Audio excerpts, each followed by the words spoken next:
Hi guys. तो पीछे हम कल डिस्कस कर चुके थे गति के समीकरणों पर आंकिक प्रश्न। तो कल बच्चों 3-4 क्वेश्चन हुआ था। तो आज फिर आगे बढ़ते हैं। एनसीईआरटी से ही 2 क्वेश्चन और लेके आए हैं जो कि एक्सरसाइज का है। तो पहला क्वेश्चन है, कोई रेलगाड़ी 90 किलोमीटर प्रति घंटा की चाल से चल रही है। ब्रेक लगाए जाने पर वह -0.5 मीटर प्रति सेकंड स्क्वायर का एक समान त्वरण उत्पन्न करती है। रेलगाड़ी की विरामावस्था में आने के पहले कितनी दूरी तय करेगी। तो चलिए प्यारे बच्चों, सॉल्यूशन नंबर फर्स्ट का कोई रेलगाड़ी 90 किलोमीटर प्रति घंटा की चाल से चल रही है। मतलब प्रारंभिक वेग इसका कितना दिया, 90 किलोमीटर पर हावर। तो प्यारे बच्चे इसको हम क्या करेंगे, सबसे पहले हम मीटर पर सेकंड में कन्वर्ट करेंगे। और बताया गया था मीटर पर सेकंड में कन्वर्ट करने के लिए हम 5/18 से गुणा कर देते हैं। तो बच्चे ये बनेगा 18×5 90 और ये 5 का गुणा 5 में कितना हो जाएगा, 25 मीटर पर सेकंड। ब्रेक लगाए जाने पर वह -0.5 मीटर पर सेकंड स्क्वायर का एक समान त्वरण, मतलब त्वरण की वैल्यू दिया है -0.5 मीटर पर सेकंड स्क्वायर कर रेलगाड़ी के विरामावस्था में आने, मतलब जब उसका अंतिम वेग क्या हो जाए, 0 हो जाए। तो अंतिम वेग करें जब 0 हो जाए, इसके पहले ही वह कितनी दूरी तय करेगी, इसका मतलब यस की वैल्यू पूछा है। तो प्यारे बच्चों फार्मूला कौन सा प्रयोग करेंगे हम, क्वेश्चन के बाद फिर से रिपीट करते हैं, क्वेश्चन का मतलब समझते हैं बच्चों, फिर लगाते हैं क्वेश्चन। ठीक है। कहा है कि कोई रेलगाड़ी है 90 किलोमीटर पर आवर की चाल से चल रही। ठीक है। ब्रेक लगाए जाने पर वह जो है -0.5 मीटर पर सेकंड स्क्वायर का एक समान त्वरण उत्पन्न करती, मतलब त्वरण घट रहा है धीरे धीरे, ऋणात्मक में है, इसका मतलब मंदन होगा। और जब यहाँ पर मंदन हो रहा है तो इसका मतलब वेग क्या हो रहा है, धीरे धीरे कम हो रहा है। भाई ब्रेक लगा रहा है तो सीधी सी बात है क्या है, रेलगाड़ी की जो चाल है क्या होगी, धीरे धीरे कम होगी। तो वही पूछ रहा है बच्चों। तो भाई कम होते होते एक ऐसी स्थिति आएगी कि गाड़ी एकदम रुक जाएगी, और रुक जाएगी तो इसका मतलब उसका अंतिम वेग क्या हो जाएगा, 0 हो जाएगा। तो उसी की स्थिति में पूछ रहा है बच्चों, तो कितनी दूरी वह तय कर रही है विरामावस्था के आने के पहले। तो u का मान इतना हो गया 25 मीटर पर सेकंड, a का मान इतना दिया, v का मान 0, s का मान पूछा है। तो प्यारे बच्चों हम फार्मूला प्रयोग करेंगे गति के तृतीय समीकरण से। तो गति का तृतीय समीकरण क्या होता है, तो गति के तृतीय समीकरण से फार्मूला होता है v² बराबर u² प्लस 2as। v का मान 0 का स्क्वायर, u का मान है यहाँ पर 25 का स्क्वायर प्लस 2a की वैल्यू -0.5 और s की वैल्यू पूछा गया। तो 0 का स्क्वायर करोगे 0, 25 का स्क्वायर करोगे बच्चों 625 आएगा, 625। फिर इसका गुणा करो बच्चों 2×5 = 10, मतलब 1 × s। तो इस प्रकार हम क्या लिख सकते हैं बच्चों, 0 बराबर 625 माइनस s। तो माइनस s को उठाकर इधर ले आओ तो बच्चों तो s बराबर कितना आएगा, 625 मीटर। मतलब इतनी दूरी तय करेगा। तो इतनी दूरी तय करने में उसका अंतिम वेग क्या हो जाएगा बच्चों, 0 हो जाएगा। बात समझ में आया। तो कितनी दूरी तय किया, 625 मीटर। क्लियर, कोई प्रॉब्लम, आसान सा क्वेश्चन था, कॉपी कर लीजिए।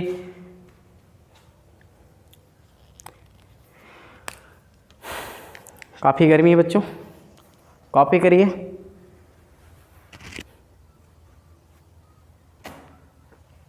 चलिए नेक्स्ट क्वेश्चन देखते हैं हम लोग। कहा है किसी पत्थर को ऊर्ध्वाधर ऊपर की ओर 5 मीटर पर सेकंड के वेग से फेंका जाता है। फिर आगे कह रहा है कि यदि गति के दौरान पत्थर का नीचे की ओर दिष्ट त्वरण 10 मीटर पर सेकेंड स्क्वायर है तो पत्थर के द्वारा कितनी ऊंचाई प्राप्त की गई तथा उसे वहां पहुंचने में कितना समय लगा। तो कहने का तात्पर्य बच्चों, कोई पत्थर है, हम उसको ऊर्ध्वाधर ऊपर की ओर फेंक रहे हैं और उसका वेग कितना बच्चों, 5 मीटर प्रति सेकेंड। और यदि गति के दौरान पत्थर का नीचे की ओर जो त्वरण है वो कितना है, 10 मीटर पर सेकेंड स्क्वायर, तो पत्थर के द्वारा कितनी ऊंचाई प्राप्त की गई, मतलब पत्थर कितनी ऊंचाई तक जाएगी और उस ऊंचाई तक पहुंचने में कितना समय लग रहा है। क्लियर। तो चलिए देखते हैं बच्चों दूसरा क्वेश्चन, सॉल्यूशन नंबर 2। किसी पत्थर को ऊर्ध्वाधर ऊपर की ओर 5 मीटर पर सेकेंड के वेग से फेंका जाता है। तो ठीक है बच्चों, ध्यान देना। तो इसका मतलब प्रारंभिक वेग u का मान दिया है कितना, 5 मीटर प्रति सेकेंड। यदि गति के दौरान पत्थर का नीचे की ओर दिष्ट त्वरण क्या है, 10 मीटर प्रति सेकेंड स्क्वायर, a की वैल्यू है 10 मीटर पर सेकेंड स्क्वायर, तो पत्थर के द्वारा कितनी ऊंचाई प्राप्त की गई, मतलब h की वैल्यू पूछ रहा है। ऊंचाई h का मतलब s की वैल्यू, तथा उसे वहाँ तक पहुँचने में कितना समय लगेगा। तो प्यारे बच्चों, एक फिगर हम अगर बनाएं तो ये है बच्चों पृथ्वी, और पृथ्वी के तल से कोई पिंड जो है ऊपर की ओर फेंका गया है। ठीक है, कोई पिंड ऊपर की ओर फेंका गया। तो जब फेंका गया बच्चों तो u का मान कितना था, 5 मीटर प्रति सेकेंड। तो बच्चों कितनी ऊंचाई तक जाएगा, इसका नामकरण कर देते हैं बच्चों, a पॉइंट ले लेते हैं और ये b। ऊंचाई हम मान लेते हैं बच्चों कितना है, h। क्लियर। और यहाँ तक पहुँचने में कितना टाइम लग रहा है बच्चों, t टाइम ले लेते हैं। तो बच्चों यहाँ पर अधिकतम ऊंचाई तक तो जाएगा ही, त्वरण नीचे की ओर जो है त्वरण लग रहा है, a का मान जो है 10 मीटर पर सेकेंड स्क्वायर। क्लियर। तो यहाँ पर हमें ये ज्ञात करना है कि पिंड जो है कितनी ऊंचाई तक जाएगा। तो याद रखना बच्चों यहाँ पर नोट में कि अधिकतम ऊंचाई पर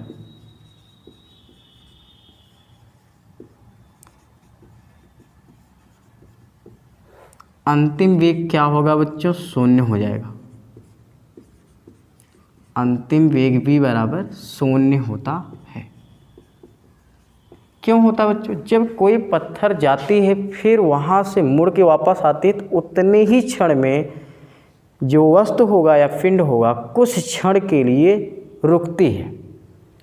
तो वह वहाँ पर जो है ऐसी स्थिति में अंतिम वेग क्या होता है, 0। तो वह अधिकतम ऊंचाई जहाँ से पिंड रिटर्न होगी पृथ्वी पर, तो उस अधिकतम ऊंचाई पर अंतिम वेग क्या होगा बच्चों, 0। तो v का मान यहाँ पर 0 हुआ। क्लियर बच्चों। तो याद रखना v का मान क्या हो गया, 0। तो हम पहले h का मान ज्ञात करते हैं। h का मतलब हो गया बच्चों यस। तो हमें यस ज्ञात करना है। टाइम दिया है, a का मान दिया, u का मान दिया, v का मान दिया। तो फार्मूला हम कौन सा प्रयोग करेंगे, गति के द्वितीय समीकरण से, गति के दूसरे समीकरण से हम ज्ञात कर सकते हैं बच्चों कि यस बराबर U T plus half A T square. Clear. तो इस यस के स्थान पर हम क्या रख दे रहे हैं, एच। यू की वैल्यू कितना रख दिया जाए बच्चों यहाँ पर 5, और टी की वैल्यू नहीं मालूम है तो ऐसा करते हैं हम पहले टी की वैल्यू निकाल लेते हैं बच्चों। तो टाइम तो हमें नहीं पता है, तो टाइम नहीं पता बच्चों, सबसे पहले हम क्या करते हैं, टी की वैल्यू निकालते हैं। तो टी की वैल्यू कैसे निकलेगी बच्चों, गति के प्रथम समीकरण से। तो गति का प्रथम समीकरण प्रयोग करेंगे तो गति के प्रथम समीकरण से हम लिख सकते हैं कि v बराबर u plus A T. v का मान 0, u का मान कितना बच्चों यहाँ पर 5, और प्लस a की वैल्यू दिया है कितना 10, और टाइम कितना दिया है यहाँ पर t ज्ञात करना है। ठीक है। तो प्यारे बच्चों और एक बात ध्यान देना है, वस्तु को नीचे से ऊपर की ओर फेंका जा रहा है, तो ऐसी स्थिति में यहाँ पर वस्तु का वेग क्या होता है, घटता है, और जब घटेगा बच्चों तो ए का मान क्या होगा, ऋणात्मक में होगा। तो यहाँ रखेंगे बच्चों -10, तो ये बनेगा बच्चों 0 बराबर 5 - 10t। तो 10t बराबर यहाँ पर होगा 5, तो t बराबर कितना होगा 5/10 अर्थात 0.5 सेकेंड। तो 0.5 सेकेंड में वह अधिकतम ऊंचाई तक जाएगी जहाँ पर अंतिम वेग क्या हो रहा है, 0 हो रहा है। तो बच्चों कितनी ऊंचाई तक जाएगी, तो वही पूछ रहे हैं बच्चों। तो हम यहाँ पर प्रयोग कर देंगे गति के दूसरे समीकरण से। तो गति का दूसरा समीकरण आपको पता है कि s बराबर ut + ½ at²। तो s के स्थान पे हम h रख दे रहे हैं, u के स्थान पे आपको क्या रख दिया जाए यहाँ पर 5, और टाइम t है कितना 0.5 + 1/2, a के स्थान पे -10 और t² है 0.5 का वर्ग। कैलकुलेट करेंगे बच्चों तो h बराबर ये हो जाएगा 5 × 5 = 25, 2.5 और ये 2 से कटेगा बच्चों तो -5 गुणे इसका भी वर्ग करेंगे बच्चों तो कितना आएगा 0.25। तो h बराबर 2.5 - 25 से 0.25 में 5 का गुणा करेंगे बच्चों तो 1.25। अब 2.50 में आप 1.2 घटाएंगे बच्चों तो पक्का है 1.25 मीटर आएगा। तो बच्चों कितनी ऊंचाई तक वह जाएगा, 1.25 मीटर। और इतने मीटर तक पहुंचने में कितना समय लगेगा, 0.5 सेकेंड। क्लियर, 2 के दोनों का आंसर हो। तो कुछ भी नहीं था, तो नोट करिए बच्चों, फिर आगे हम आप सबको बताते हैं इसके बारे में।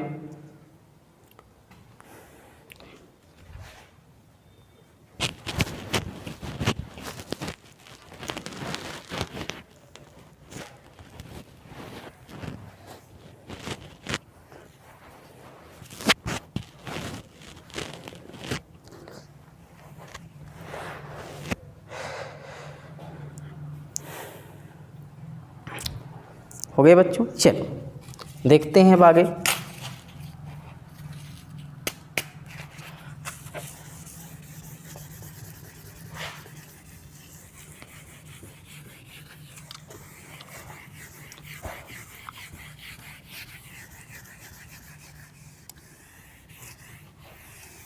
तो 2 न्यूमेरिकल क्वेश्चन थे जो सॉल्व हो गए बच्चों।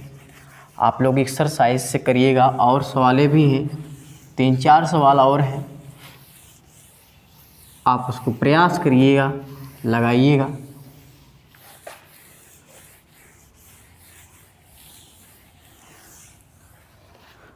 तो कुछ नोट पॉइंट आपको बता दें न्यूमेरिकल के लिए, नोट करके लिखना बच्चों। यदि कोई पिंड ऊपर की ओर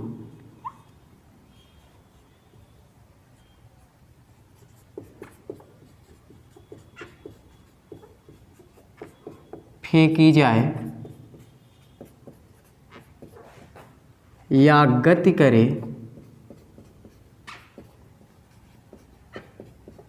तब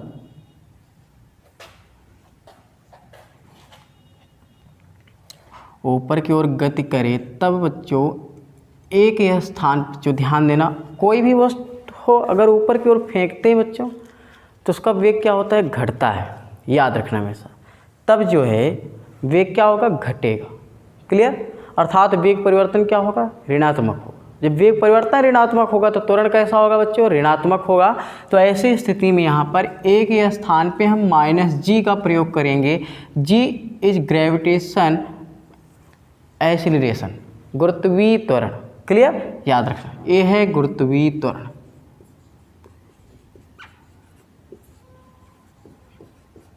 क्लियर, एक स्थान -g क्यों रखा गया, क्योंकि वेग परिवर्तन घट रहे हैं, ऋणात्मक हो रही, और s के स्थान पे हम रखेंगे h। बाकी सब सिस्टम वही रहेगा आपका। तो बच्चों गति के समीकरणों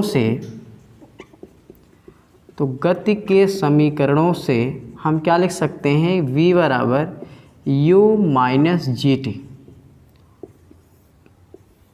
भाई फार्मूला क्या था कि v बराबर u प्लस ए टी।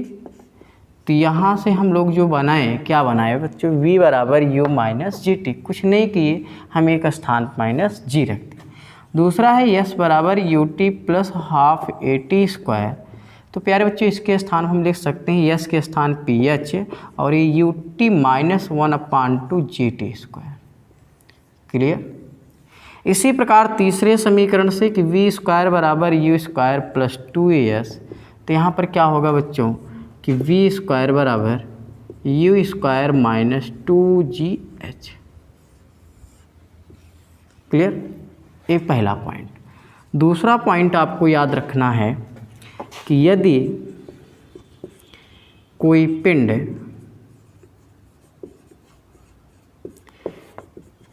नीचे की ओर मतलब पृथ्वी की ओर बच्चों गति करे, तब बच्चों जब पृथ्वी की ओर गति करे तो बच्चों वैज्ञानिक न्यूटन ने क्या बताया कि पृथ्वी जो है किसी वस्तु को अपनी ओर आकर्षित करती है। जब आकर्षित करेगी तो इसका मतलब जो है उसका वेग क्या होगा, बढ़ेगा। और जब वेग बढ़ेगा बच्चों तो सीधी सी बात है कि वेग परिवर्तन कैसा होगा, धनात्मक होगा। और जब वेग परिवर्तन धनात्मक होगा तो त्वरण कैसा होगा, धनात्मक। तो इस प्रकार हम क्या लिख सकते हैं, ए के स्थान पे हम प्लस जी का प्रयोग करेंगे और यस के स्थान पे एच। तब गति के समीकरणों से हम लिख सकते हैं पहला फार्मूला क्या कि v बराबर u प्लस जी टी और h बराबर U T plus half G T square और v स्क्वायर बराबर यू स्क्वायर प्लस 2gh। तो भैया ये तीन फार्मूले आपको मिलेंगे जब कोई वस्तु ऊपर से नीचे की ओर गति करेगा तब। क्लियर। तो न्यूमेरिकल क्वेश्चन के लिए काफ़ी महत्वपूर्ण है, तो कॉपी कर लीजिए। फिर आगे चलते हैं। इस चैप्टर में एक और हेडिंग बची है सर्कुलर मोशन, उसके बारे में पढ़ा दिया जाए और फिर चैप्टर को यहाँ पर ख़त्म करते हैं। ठीक बच्चों, कॉपी हो गया, स्क्रीनशॉट ले सकते हैं आराम से। चलिए मिटा दें। तो हेडिंग का नाम लिखोगे बच्चों एक समान वृत्तीय गति।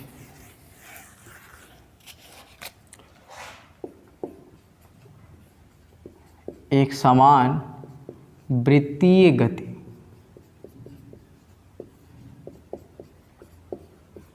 यूनिफॉर्म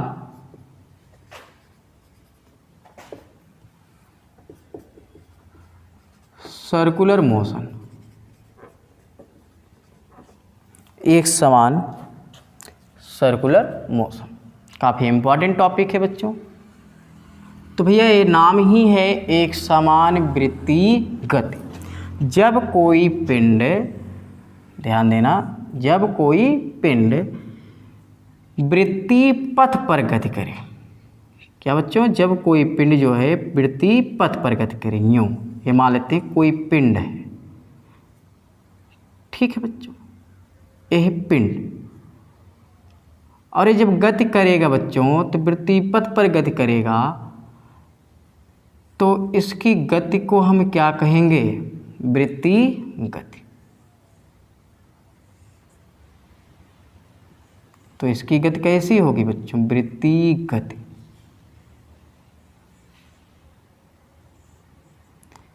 तो इस स्थिति में वेग की दिशा बदलती रहती है और वेग का परिमाण निश्चित रहता है, लेकिन दिशाएं क्या होती हैं, बदलती रहती हैं। तो जब कोई पिंड, परिभाषा क्या होगा कि जब कोई पिंड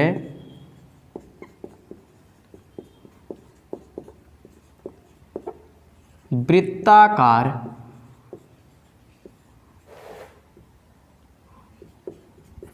मार्ग पर गति करता है तो उस पिंड की गति को उस पिंड की गति को वृत्तीय गति कहते हैं।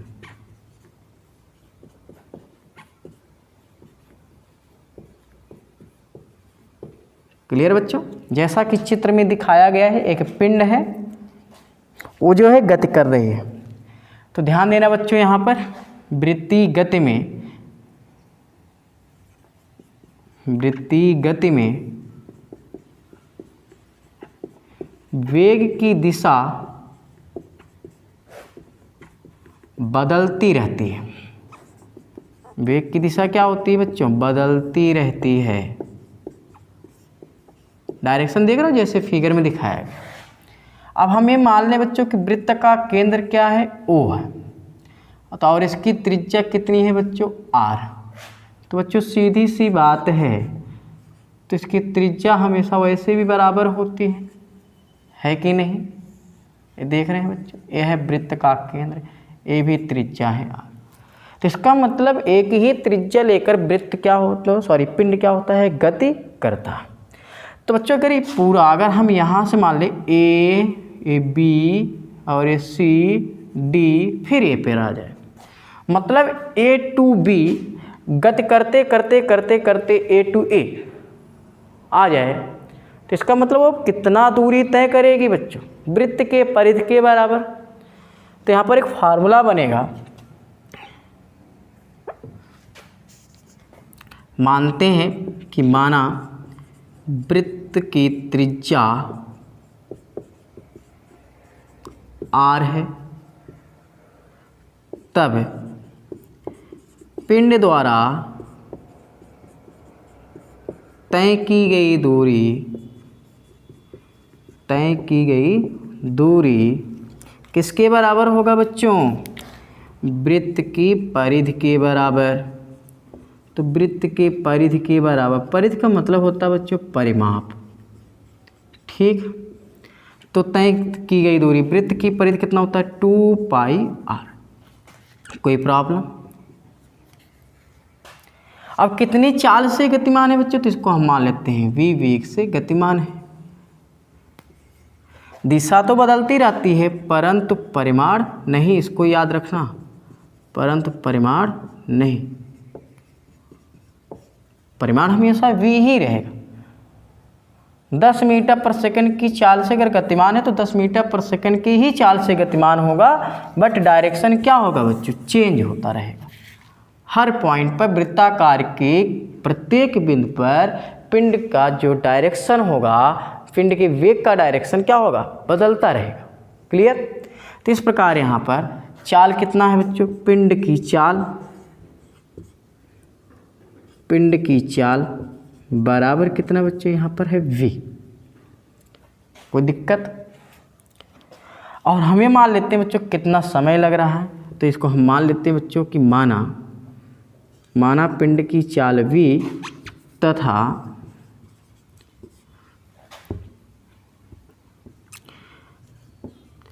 तय की गई दूरी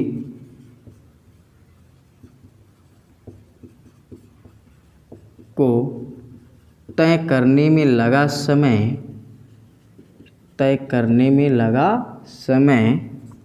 कितना है बच्चों? t है।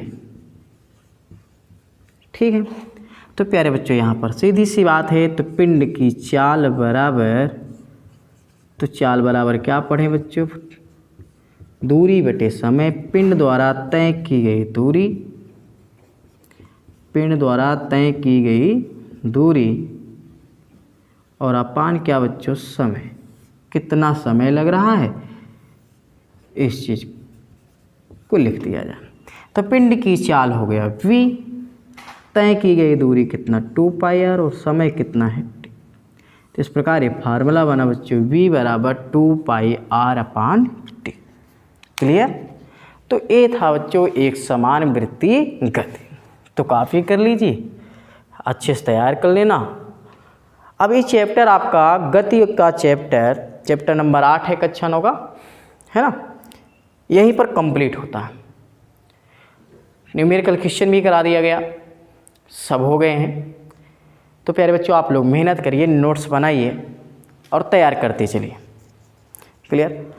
नेक्स्ट डे हम लोग पढ़ेंगे नेक्स्ट चैप्टर। ठीक है, बेस्ट ऑफ लक, मेहनत करते रहिए बच्चों।